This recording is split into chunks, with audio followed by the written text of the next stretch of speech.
Halo, ketemu lagi Sobat Pembelajar di podcastku, pengetahuan dalam genggamanku. Hei, jadi ikut muda nih, jadi serasa muda gitu ya. Kenapa ya? Hari ini aku mau ngobrolin sama, sebenarnya kalau dari sisi umur jauh banget sekarang ya. Tapi nggak apa-apa, aku panggil Lai aja deh ya, karena orang Batak. Namanya Lai Yohanes Pangaribuan. Nama lengkap lo siapa sih sebenarnya? Kalau nama lengkap sebenarnya ada nama tengah tapi nggak masuk di akta. Nggak ada akta. Nama tengahnya apa itu? Wonder Pangaribuan. Wonder Pangaribuan. Ya orang Batak emang kalau ngasih nama gitu ya. Ada temenku dulu ada pelari cepat di Afrika namanya Jesse Owen. Temenku dikasih nama Bobby Owen Sparinduri. Jesse Owen. Jesse Owen dulu. Jesse Owen ya. Gitu. Kalau orang Batak nama yang keren jadi kurang keren. Misalnya jadi dari misalnya namanya James gitu ya. Tapi kalau di Batak jadi James. Peter jadi Peter. Tapi unik-unik bener loh kalau ngasih nama orang Batak ya. Ada kakaknya temanku itu Desnin Rolas Sinaga. Desnin Rolas. Aku tanya ternyata lahirnya Desember hari Senin tanggal 12. Desnin Rolas Sinaga. Oke ya, pengantarnya kemana-mana udah. Jadi aku manggilnya biasanya Lai Yanes ya. Lai Yanes ini salah satu punggawa di Pusdiklat Keuangan Umum di multimedia juga ya teman-teman ya. Cuma awalnya dulu aku kenal ya kayak anaknya kayak edik aja, dia di depan komputer ngetik-ngetik kayak gitu, cuek dengan kiri kanan kayak gitu. Wah ini anak ini punya dunia sendiri itu. Cuma pas ngobrol-ngobrol gitu ngelihat buku-bukunya itu saya kaget. Buku-bukunya yang di sejarah estetika, sang ahli gambar, kuratografi. Aduh, ini buku-buku yang berat-berat dan buku-buku koleksinya itu menurut aku tidak menggambarkan dia ya dalam kesehariannya itu seperti itu. Desainnya dulu awal-awal saya lihat juga biasa-biasa saja gitu kan. Sebenarnya kenapa sih suka koleksi buku-buku gini, Nes? Nah, ini memang saya ada ketertarikan dengan dunia seni rupa, terutama dunia seni rupa kontemporer yang sekarang lagi itulah kalau di timelinenya seni rupa itu kontemporer itu yang paling takhirnya gitu. Jadi seni rupa kontemporer. Tapi saya tertarik juga sih yang lama-lama misalnya tunggu dulu klasik nih. Gitu. Ini kan dulu kuliah di STAN juga kan? Oh iya, saya STAN itu nggak ada hubungannya dengan seni ya. Terus waktu kecil hobi lukis ya gitu? Enggak juga? Enggak. Kalau kecil kalau seni rupa kontemporer itu teknik itu nggak penting. Nah, jadi serius sekali kamu jawabnya. Nah, jadi yang bikin saya tertarik itu kan dari seni rupa kontemporer itu karena dia itu seni yang bercerita. Nah, saya dari kecil itu dulu senang bercerita. Storytelling gitu ya. Nulis cerpen gitu. Jadi saya dulu waktu kecil itu nulis cerbung di buku LKS. Itu ada yang datang teman bapak. Kalau gitu. Itu kan itu hobi yang itu masih hobi yang lumrah buat seorang anak kayak gitu. Tapi ini menurut aku masih belum nyambung. Sebenarnya perkenalan kamu dengan ini kapan sih, Lai? Dengan dunia seni rupa kayak gitu. Jadi pertama kali ke cemplung gitu ya di seni rupa itu saya di tahun 2015. Di tahun 2015 itu belum lama juga ya, 6 tahun yang lalu. Kebetulan kan sebelah kantor kita ini Pak, itu Gudang Sarinah. Sering buat pameran-pameran seni rupa ya. Iya, jadi instalasi lukisan juga ya. 2015 itu awalnya. Jadi ada namanya Jakarta Biennale. Ya, Jakarta Biennale kan pernah beberapa kali di situ ya. Iya, dua kali sebenarnya Pak. Dua kali sana. 2015 itu yang pertama mereka selenggarakan di situ. Itu Pak, macet di depan kantor. Gitu? Kantor depan. Iyalah, jalan depan kantor itu kan kecil sekali ya. Iya kan, dan itu malam pembukaannya. Nah, malam pembukaannya. Terus saya kira wah ini kayaknya konser musik nih, asik juga nih kalau sore pulang kerja gitu ya nonton musik gitu kan. Jadi masuk gitu kan. Ternyata nggak ada panggung. Malah saya masuk ke dalam Gudang Sarinah itu, saya disambut dengan BH-BH tergantung. Astaga, apa ini gitu kan? BH-BH tergantung warna-warni beragam ukuran. Pegangin satu-satu. Nggak bisa. Nggak boleh dipegang. Karena saya itu udah aneh kan.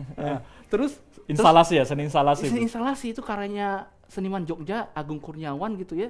Nah itu ngomongin masa lalu Jakarta yang mana dibangun dari pajak-pajak itulah dunia malam, prostitusi gitu. Nah dia ngomongin sejarah begitu kan. Jadi, untungnya saya itu nggak terlalu parah banget lah tingkat literasinya gitu. Jadi baca ada keterangan, saya baca, menarik juga ya. Akhirnya memutuskan berkeliling. Wah, lebih aneh-aneh lagi, Pak.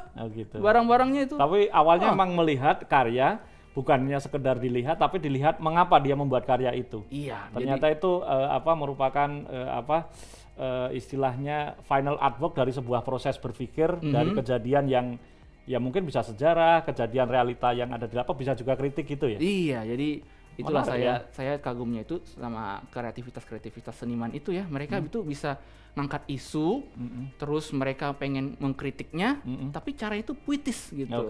Caranya unik dengan simbol-simbol, nggak gitu. Langsung, orang bisa nafsiran macam-macam gitu ya.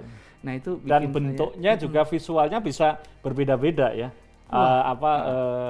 Material yang dipakai, media yang dipakai gitu ya. Nggak ada batas lagi. Nggak ada batas seni lagi. rupa kontemporer itu.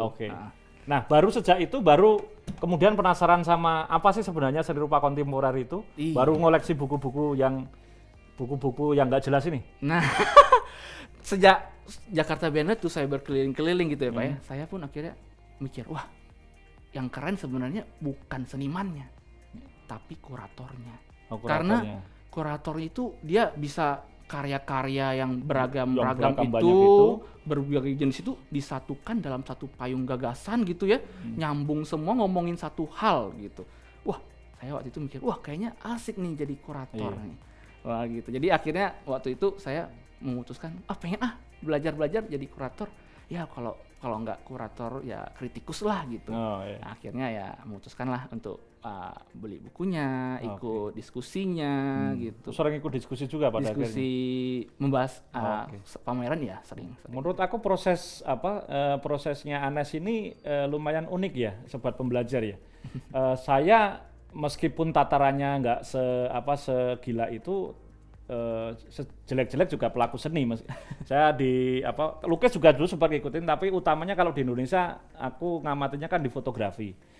Seni juga dong, cuman kan kalau fotografi medianya lebih seragam fotografi, meskipun di situ juga bisa sih banyak kita mau mengungkapkan gagasan, bisa membuat foto story, bisa membuat fotografi pun juga bagian dari seni rupa kontemporer juga gitu. Tetapi untuk sampai ke tahapan penasaran dengan kuratorial di Indonesia, terus terang kurasi foto, kurator foto itu sedikit dan nggak ada duitnya. Nggak ada duitnya, padahal konon di luar negeri itu bayarannya tinggi gitu. Orangnya itu aja berarti ya? Nggak populer, di fotografi itu nggak populer, ternyata di seni lebih populer. Dan Anes itu benar-benar dari seorang seorang penikmat saja ya, tiba-tiba penasarannya sejauh itu. Jadi kalau ngelihat prosesnya aneh, apalagi hobi kayak gini, hobi ngelihat pameran, ngelihat galeri gitu ya. Itu di Indonesia, apalagi kalau milenial kayak Lai Anes ini kan nggak populer, nggak milenial banget gitu ya di Indonesia loh ya. Jadi agak aneh kalau kita keluar negeri sering kita lihat museum, melihat galeri, tapi di Indonesia sendiri aku nggak tahu di Jakarta itu ada galeri berapa, apa saja yang dipamerkan, kita nggak punya informasi. Nah, bisa diceritakan itu? Sebenarnya kalau dibilang milenial itu jauh dari hobi kayak gini, sekarang itu udah mulai bergeser Pak. Oh iya? Iya, jadi sejak ada kayak komunitas-komunitas gitu? Nah, jadi kan kurator-kurator itu kan awalnya langka, ya kan. Terus kemudian banyak komunitas seniman itu berpikir, wah ini kita darurat kurator ini, darurat penulis gitu kan, darurat pengelola manajemen seni. Mereka dorong gitu ya para anak-anak muda supaya tertarik dan akhirnya melahirkan kurator-kurator muda. Program-program dari kurator-kurator muda itu ternyata berhasil loh, menarik. Sudah banyak, ada beberapa kurator-kurator muda sekarang di seni rupa ya, seni rupa kontemporer ya. Jadi kalau dari tahun 2000-an itu kita nemuin namanya itu ya itu lagi gitu ya, Pak Jim Supangkat lah. Ya Jim Supangkat, Om James. Agung Hujanika gitu-gitu nama-nama besar. Sekarang itu udah banyak nama-nama baru yang kita udah, saya sendiri itu wah ini saya belum pernah lihat pamerannya sebelumnya nih gitu. Dan itu juga sih Pak, hadirnya Museum Macan. Nah, yang di Kebon Jeruk itu ya. Wah itu pengaruhnya besar banget ya, karena itu populer. Ini program-programnya anak-anak milenial pada kesana gitu. Nah, Meskipun awal-awal kan kesana cuma buat selfie-selfie saja gitu kan. iya, jadi galeri nasional juga program-programnya udah mulai banyak gitu, beragam gitu ya. Komunitas seniman kayak Good School gitu juga udah banyak komunitasnya juga banyak, dan mereka bikin short course juga, Pak. Oke. Jadi para seniman itu ngajarin kalian mau apa nih, skill apa, mau itu sablon artsy gitu, atau lukis, atau bikin storytelling, bikin naskah. Wah, jadi nggak terbatas hanya seni rupa aja, tapi beragam seni mereka bikinkan short course-nya. Jadi sebenarnya sudah mulai bergeser ya. Iya. Jadi mungkin tinggal tinggal PR-nya untuk lebih dimasyarakatkan saja ya. Kalau misalkan kalau aku ngomong popularitas tentang hype-nya di anak muda, kalau di foto kan lebih lebih membahana gitu. Semua orang beli kamera DSLR, semua orang motret pakai kamera atau pakai handphone, Instagram begitu meriah dibantu dengan sosial media. Nah, di seni rupa, termasuk seni rupa kontemporer itu kan kalau secara umum orang masih belum, aku pribadi meskipun aku tertarik juga gitu, tapi aku merasa bahwa di sosial media masih belum begitu, dalam tanda petik belum begitu populer ya. Itu mungkin yang masih harus dimasyarakatkan juga ya. Itu juga lah makanya kenapa saya tertarik jadi kurator waktu itu kan, karena pengen jadi jembatan gitu, Pak. Gitu. Jadi kalau fotografi kan lebih mudah lah untuk dicerna gitu ya. Jadi kamera, cekrek. Ikut kursus kuratorial juga? Sempat ikut kursus. Kalau pendidikan, kalau orang-orang itu kan biasanya kurator-kurator itu orang yang sudah mempunyai mungkin latar belakang pendidikannya sudah di seni, diisi, dan dia sudah mempunyai pengalaman menghadiri pameran-pameran seni kontemporer di luar negeri mungkin. Kalau saya sih pernahnya itu kritik seni, ikut short course yang di Good School waktu itu nyediain kritik seni, ya saya ikut. Terus kemarin juga sempat ikut short course menulis dengan medium lain. Saya kira benar nulis, rupanya bikin karya gitu, karya seni gitu. Jadi akhirnya saya pernah juga tuh bikin karya sekali dua kali gitu, gara-gara ikut short course itu gitu ya.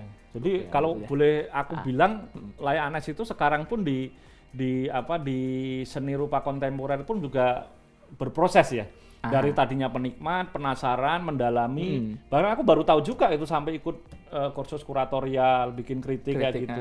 Which is aku sendiri di fotografi, aku tuh baru dikasih PR sama Pak Resman Marah, pendiri Fakultas Seni Rupa Fotografi di ISI Jogja, untuk nulis kritik foto. Karena di fotografi itu kritik foto itu menjadi menjadi sebenarnya dibutuhkan, tapi tidak begitu populer sehingga orang malas jadi kritikus foto. Dan gara-gara itu juga aku nyari-nyari tentang kritik foto di Indonesia. Dikit banget juga. Adanya ya di itu tadi, di mana di kuratografi ini ya, kuratorial yang lebih luas bareng-bareng dengan seni rupa gitu loh. Betul. Itu pun saya juga baru setengah mati nih. Tapi dunia yang menarik juga, bener-bener karena ini kritik seni itu menjadi satu hal yang sebenarnya kita butuhkan, karena populer saja nggak cukup gitu kan. Nah, gimana pun ya, memang betul Pak Gatot bilang itu kritik seni itu ya pasti perlu banget ya. Namanya juga itu diulas gitu ya, jadi jembatan dengan publiknya.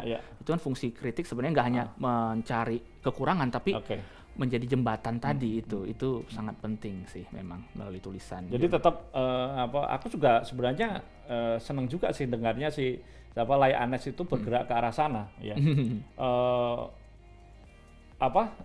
Kurator atau penilai foto dan lain-lain itu tidak selalu harus, misalkan kalau di fotografi saya sering ngomong ya, namanya kurator foto tidak harus fotografer, namanya kritikus foto tidak harus dia pintar motret juga. Ada cara berpikir yang salah di kalangan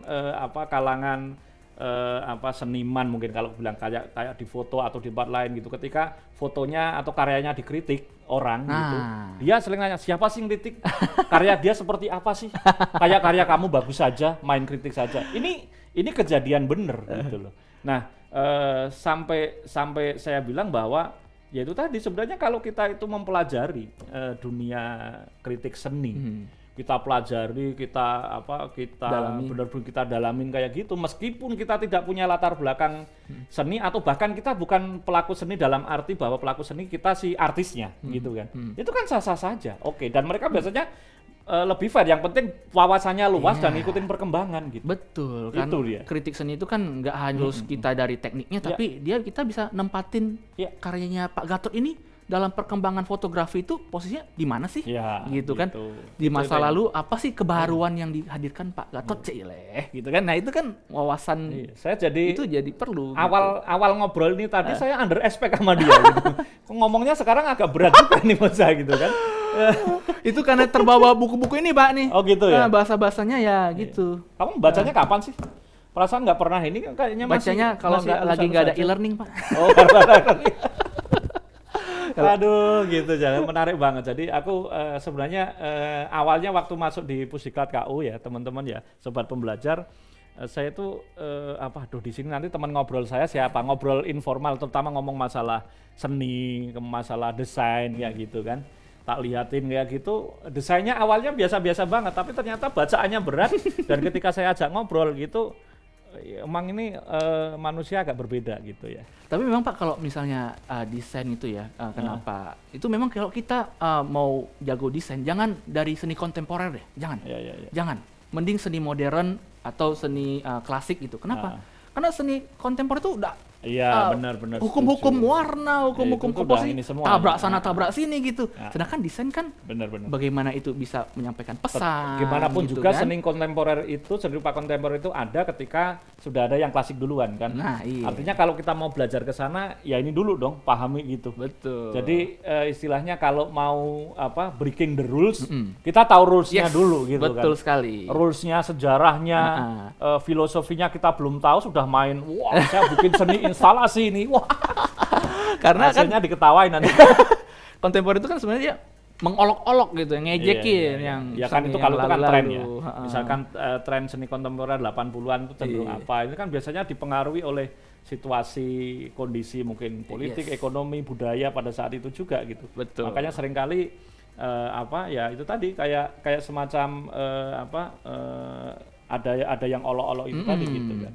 Ya misalnya kan Renaissance gitu kan, lukisan wanita yang cantik itu kulit putih, langsing gitu kan. Seni rupa kontemporer gendut hitam, new beauty judulnya. Gitu tuh. Oke, nah sekarang aku masih karena awalnya ngomong tadi, aku ngobrol tadi sebenarnya pengen membawa ke bahwa anak-anak milenial itu hobinya banyak yang mainstream, dan Anes ini mempunyai hobi yang nggak mainstream gitu. Buat anak milenial menurut pandangan saya gitu. Nah, ke depan nih bayangan Laya Anes ini, dunia seni kontemporer Indonesia itu seperti apa?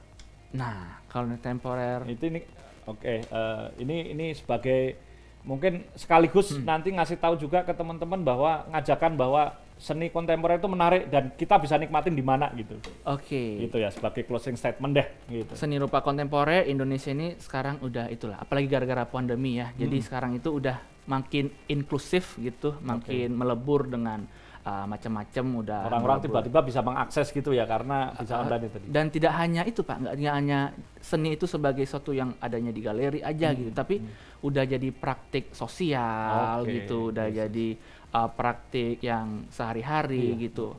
Ada pameran itu dia itu pameran konsepnya itu di rumah warga. Jadi orang-orang kalau mau datangin pamerannya harus masuk ke rumah warganya Pak. Wah, gitu. Itu di Bandung di Jatisura, Desa Jatisura itu di tahun 2011. Bisa buat tempat untuk selfie juga. Kan gitu kan. Semua sekarang tiba-tiba mereka bisa menghargai juga. Nah, tapi yang paling penting dari pameran itu sebenarnya adalah interaksi sosialnya Pak. Jadi pengunjung datang nggak hanya cuman menikmati karya, tapi bersosialisasi dengan masyarakatnya gitu. Nah, kata kunci juga jadi makin lama makin kayak gitu sih kalau seni rupa apa arti Indonesia. Seni rupa yang demikian eksklusif dan mahal kalau ternyata tidak bisa dijadikan alat untuk bersosialisasi dan berbudaya. Ya yes, kan? betul. Keren banget juga, asik. Aduh, pengennya santai jadi serius juga.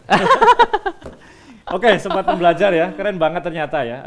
Saya sebentar ngobrol dengan manusia yang nggak jelas, tapi ternyata begitu cerita isinya ada dagingnya semua, harus tak akui ya.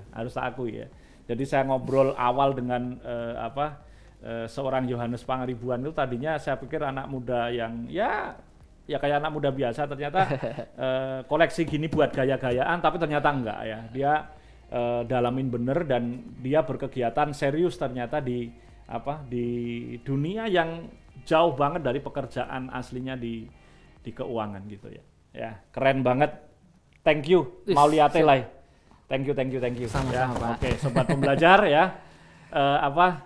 Banyak banget hobi yang bisa ditekunin, dan ternyata hobi Lai Anes itu termasuk unik, dan menurut saya ada satu insight baru yang aku dapat gitu. Tentu saja juga buat sobat pembelajar. Ya, tetap stay tune di podcastku, Pengetahuan dalam Genggamanku.